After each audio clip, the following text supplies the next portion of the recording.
Welcome into the United East Hoops podcast. I am your host, Pierce Chewen, and this is part two of my interview series. And we've got a special guest today from the University of Valley Forge, Nathan Whisman. Plays men's basketball and volleyball there, heading into his senior season there. So welcome to the show, Nathan. Thank you, bro. Good to be here.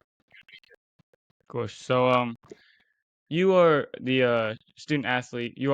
You're the chair actually of the student athlete advisory committee for the United East Conference. And just can you describe like what that role does and like how that became, you know, in in your control? Yeah, for sure. Um, I thought I'd take a step back.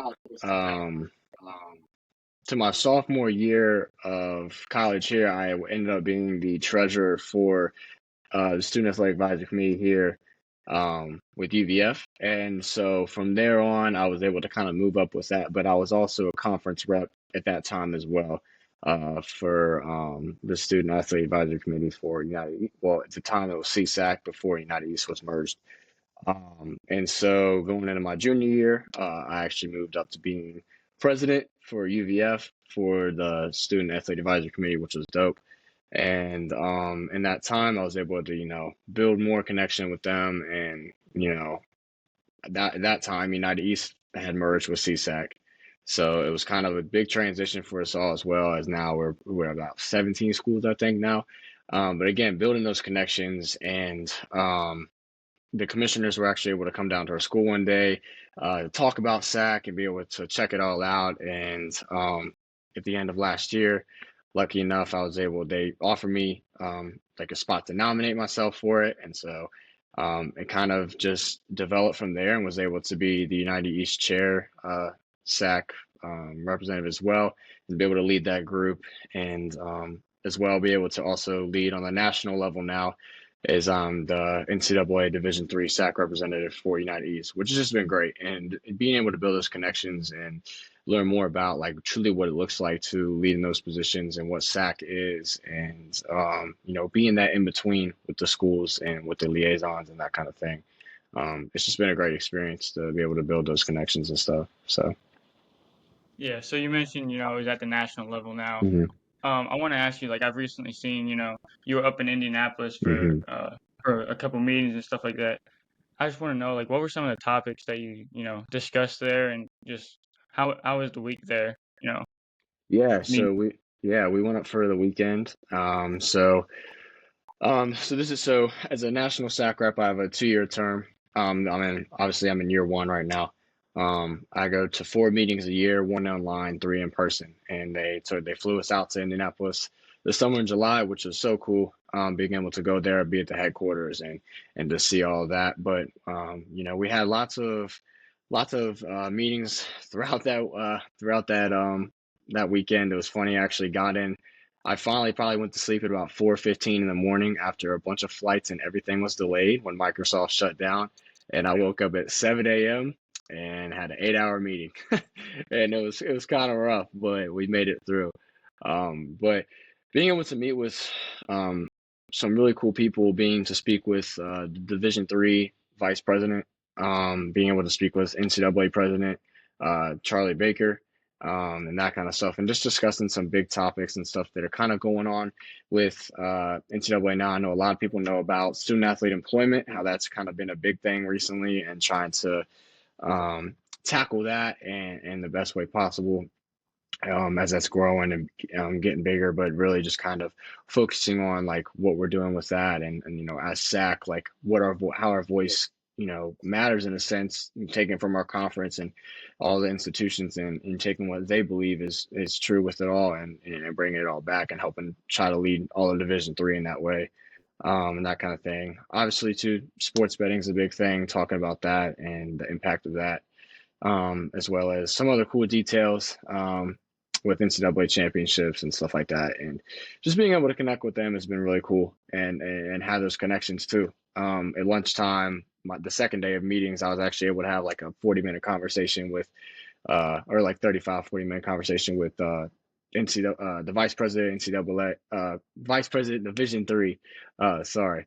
Louise McCleary. And being able to speak with her, like just doing that, like and building that connection is really cool. So it was a lot of fun. And I go back in November, and I also go out to Nashville in January for NCAA convention, which is gonna be a lot of fun too. So being able to represent in that way and the biggest Division III conference, it's awesome. It's been a true honor and blessing to do. So Sounds like you got quite the gig there. So, yeah, yeah. um, so now that's you, off the court, and with the conference. But I want to take it on the court, both volleyball and basketball. I want to Mhm. ask you, what sport, did you fall in love with first? Basketball. I've been playing basketball my entire life, all throughout high school and everything like that. And that's actually what initially led me to Valley Forge was basketball. It'll always be my first love, no matter what happens. But yeah, it's what led me here. And volleyball is kind of a change. It was something that I never played until I got here, and I never played volleyball in high school. Didn't have it in high school, all that kind of stuff. But it was really uh, a big blessing. I tell a lot of people it was one of the biggest blessings I probably found within college, and being able to do that and grow and being able to play two sports. I mean, that's what's cool about Division III. It's not like Division I where one sport is your complete life. Like being able to be flexible and do just kind of things and be flexible enough to have double practices a day and that kind of stuff. Like again, it's not our life, so we have our sessions and we're done, like that kind of thing. Um, so volleyball has been a great blessing. Being able to come into that and try something new at the NCAA level. But basketball, that's always going to be my first love. I've done it all for since I was 3 years old, 4 years old, 5 years old, something like that. So I love it all. Yeah. So you said you went to Valley Forge for basketball, Mhm. and, and then volleyball came afterwards. I want to know like how did that come into place? How were you? Was someone just like, hey, you should play volleyball? Or Mhm. like how did that go down? Yeah. So one of my basketball teammates, he was actually the setter on the volleyball team, and I kind of like expressed, I didn't like really express interest, but I was like, oh, that's cool. That's probably a lot of fun. And I'm 6'3", like I'm kind of tall for Division III, I guess you could say in some ways, but and I'm a little athletic. I can dunk and stuff. And having those conversations with my teammate kind of brought me to the coach. And at first I hesitated a little bit because I was like, I don't know. Like that's just a whole nother thing. That's a whole nother commitment, whole nother practice, whole nother season, all that stuff. But kind of building those connections with the coach, Coach Kyle Mariano, and being able to speak with him and how open he was with me and that kind of thing. It was cool. It was really cool, and how open he was to have me there, and teach me the way. So being able to have this connection with my teammate that was already on the team helped a lot too, but also helped me feel welcome and brought me a lot of encouragement. So. Based off your last two answers, I feel like I know the answer to this question, but it's would you rather win a basketball or volleyball conference title? Oh, give me a basketball title. I want to cut down that net. Definitely want to cut down that net, man. Especially with it, being first love. Like that's what I worked for. Going all the way up to that, it would bring a lot of joy. I'll say that much.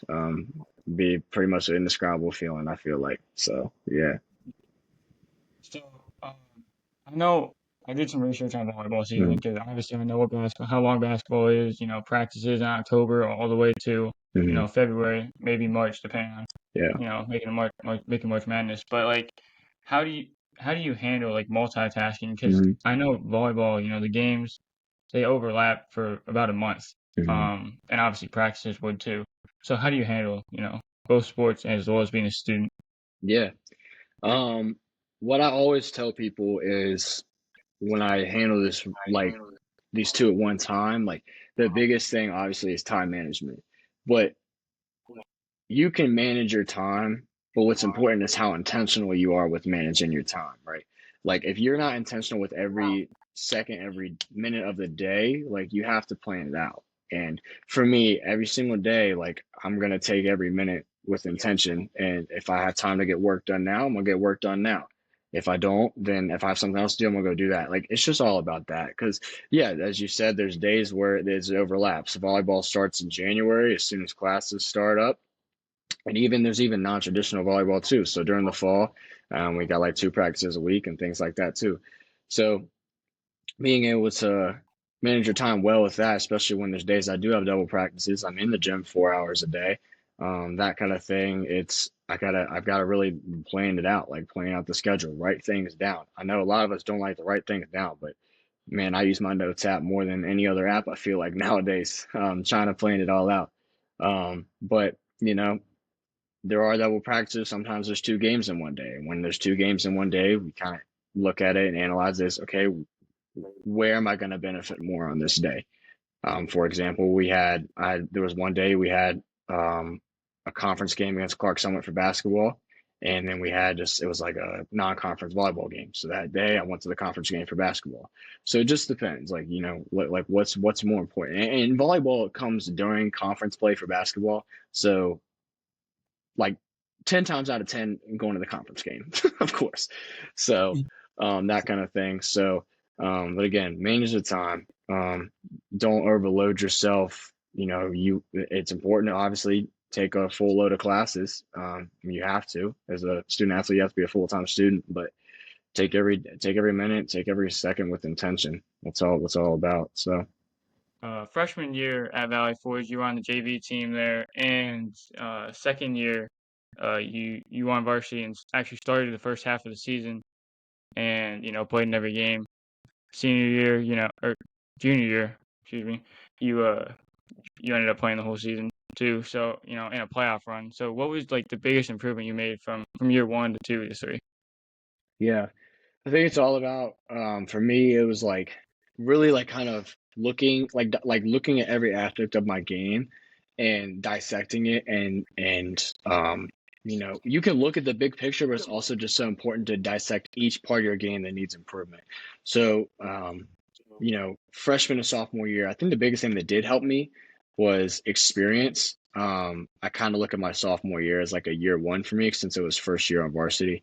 Um, and like you said, I was able to actually, start half the season. I was actually able to be a captain on the team that year, which was dope, but also like kind of gaining that experience. And so year 1 to 2 was kind of like a transition for me and kind of just like experiencing it. But from 2 to 3, the biggest thing for me was working on my body and getting my strength up and that kind of thing. I actually was able to gain about 20 pounds from the end of my sophomore year, um, going into I guess it was November, right when the junior year's basketball started. I was about 20 pounds heavier, a lot more muscle, working, just working out, lifting weights, eating the right stuff, that kind of stuff. And I saw how that helped me a lot, having that strength and being able to, hold ground and that kind of thing was, I think, the biggest thing for me going from sophomore to junior year. And so we're at senior year now, and it's time to put everything together, put the strength together, get the shots up, and do everything I need to do. So, yeah. Yeah, I'm looking forward to I think it's gonna be a crazy year in the conference for sure. So Hmm. I'm excited to watch it. Yeah, for sure. Um, so you guys, you kind of play in a unique gym. We'll just put it at that. With a few pillars there, and I just want to ask you, how does it feel? What are your thoughts on the gymnasium that you guys play in? Um, Yeah, it's tough, but I'll tell you one thing, man. I will be confident and say if we got a packed crowd in there, it's hard to play in that gym for the away team. It gets pretty loud in there pretty quick, and that kind of thing. Especially with basketball when it's packed in there. Obviously, like it doesn't hold the most amount of people in the conference, but we have people packed all the way around. And when it's loud in there and we're going on let's say basketball, we're going on a run, like we got about a 6-0 run, just like that. It's loud and it makes it, I truly believe like it does. It makes it hard for the other team in there. Like, cause if I was the other team, I'd be pretty annoyed with how all these voices are slamming off the walls and it is kind of a smaller court and that kind of thing too. Like you said, there's random pillars just keeping the building up. So, we say pack the pit, and when we pack it out, it does a lot. It's also for volleyball. It can be a little difficult with volleyball. Ceilings are a little low, so sometimes that ball's just flying everywhere. But let's just be real. Sometimes teams aren't used to that, and it can play to our advantage. And I guess we're a little bit used to it by then. But pack that pit, man. It gets loud in there, and when it does get loud in there, causes a little trouble. So yeah. So now I'm gonna ask you. You've been at Valley Forge 2 years, been on varsity for basketball 2 years. What is your favorite memory at Mm, Valley Forge? that's a good one. I'll give I'll give one for each. Um, as far as basketball, we had I think that the game that decided for us to make in the playoffs was a very big. It was a very great feeling. Hasn't been done. As you know, it hasn't been done in quite some time, and being able to work to that way and grind the season, bro. Like the season was a grind, and we competed with so many teams, and we fell up short quite a few times, but we competed, and working our butt off towards the end of that season to win those conference games. It was just huge. And one of the last home games when we played Keystone, which I believe that was the game that solidified us in playoffs. It was senior day, and we won by 25 points, and we went in that locker room. We're just like we made it. We did one of our biggest goals for the season. Now we did fall up a little short against St. E's in the playoffs, but um, that it just being able to do that and celebrate that game with our seniors and clinch our spot was it was just a great feeling. And out of all the years playing ball at Valley Forge, last year was out of the first 3 years. Last year was we were a big family. Like it was the most family oriented I felt here with the basketball team and all of that. And we came together and we loved each other and we played for each other and um, just getting through that wall was a great feeling for us to being able to do that. As far as volleyball, my sophomore year, we were playing Immaculata, and we had a crazy game going to five sets at home. And as I told you before, when the pick gets packed, it's loud up in there. And we ended up winning that game in 5 sets. Fifth set going 15-13. Um, and we had, I believe it was three guys double digit kills. Another dude had like eight, and we rocked it out, and we won that game. The crowd rushed the floor because it was just so intense and it was such a good win. Being able to celebrate that with my teammates and those high intensity games are fun. It's stressful because you never know what's going to happen with volleyball. Volleyball's a little different than basketball. Anything could happen. But I mean, same thing with basketball too. But you know what I mean. Volleyball is a little more chaotic. I feel like.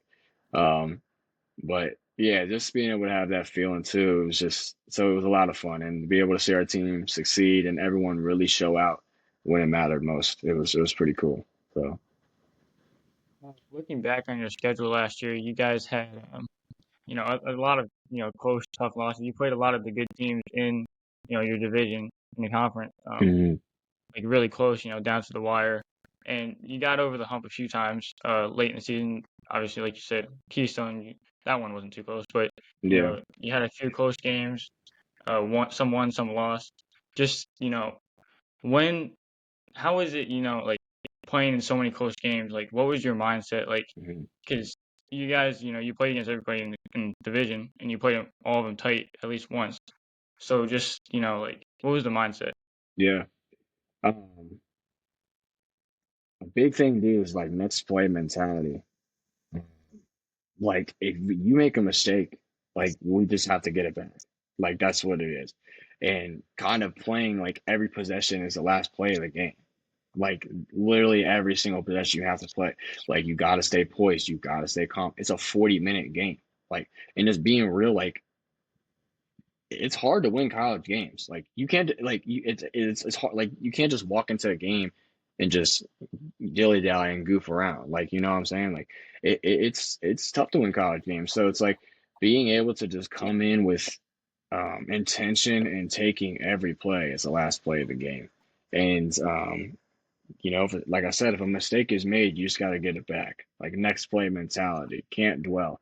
If you dwell, like it's just gonna bring you down. Like no matter what. And we all dwell. Like everyone dwells on bad plays. So we want to succeed. We want to do well. But with all of those games, like we went in those games like saying like we've got to take every play with intention. Like Obviously, the goal each possession is to get a bucket.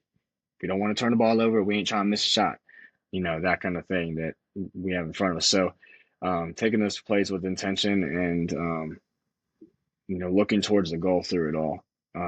Not really focusing on the games ahead, but focusing on the right now. We say a lot. We said so many times throughout the season, stay in the present. Stay in the present. It's the same thing on the court.